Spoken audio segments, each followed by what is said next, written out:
बोलू रुक्मिणीबाई चांदोबा भुयारे. आम्हाला शेती भेटलेली आहे तर नुसतं माळ भेटले. आमच्या शेतात काय डोजर येईना ना कोणतं काही येईना. आम्हाला धोंडे सुद्धा काढू वाटायसारखं नाही तिथं. आमचे तर लेकरं काढच नात ऐकल्या, पण आम्हाला दिले ती माळ. आम्हाला काहीतरी मिळावं. माझं नाव संदीप शामराव तोटरे. माझ्या वडिलाचं नाव आहे शामराव लक्ष्मण तोटरे.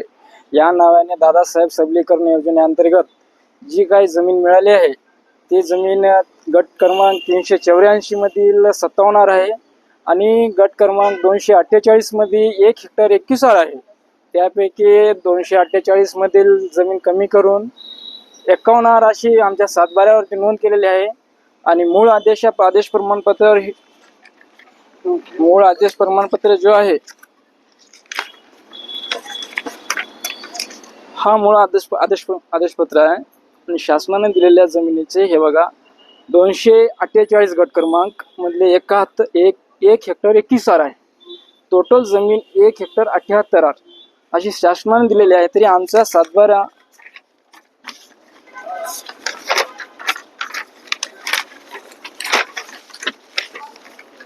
सातबारा कमी करून 248 जमीन गट क्रमांक मधले 51 अशी सातबारा दिले आणि 384 मधले योग्य आहे.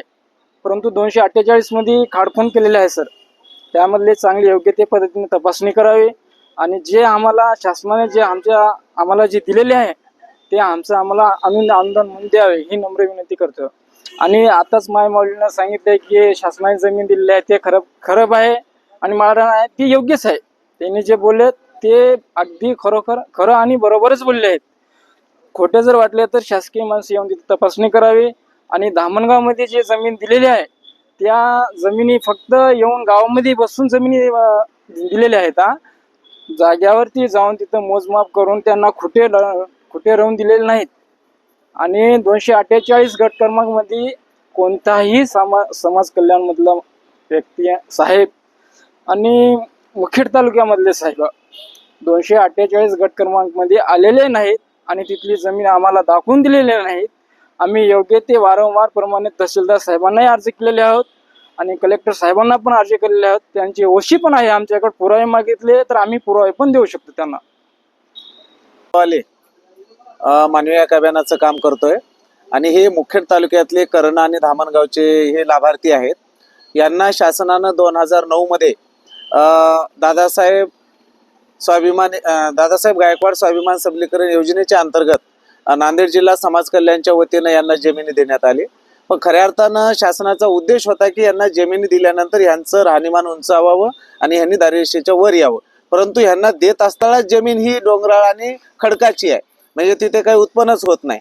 तर आता ह्या सगळ्यांच्या जमीनधारकांच्या वतीनं शासनाकडे एक आमचं मागणी आहे की ती जमीन लागवडी लायक व्हावी, त्याच्यासाठी विशेष अनुदान मंजूर करण्यात यावा.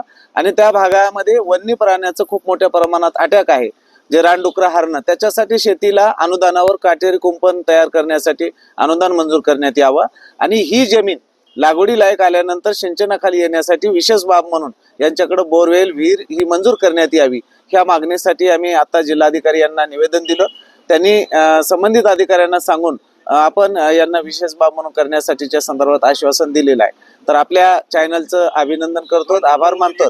आपल्या माध्यमातून शासनाकडे हे आवाज सामान्य माणसांचा, खऱ्या अर्थानं हायपाय लोकांचा आवाज मांडला जाते, पण ही आता पहिल्यांदा जीवनामध्ये जिल्हाधिकाऱ्यांना पाहिलेले आहेत.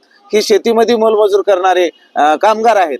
तर आपल्या माध्यमातून हा आवाज आपण सर्वदूर पोहोचवतात, त्याबद्दल या सगळ्या लाभार्थ्यांच्या वतीने आपले आभार, धन्यवाद.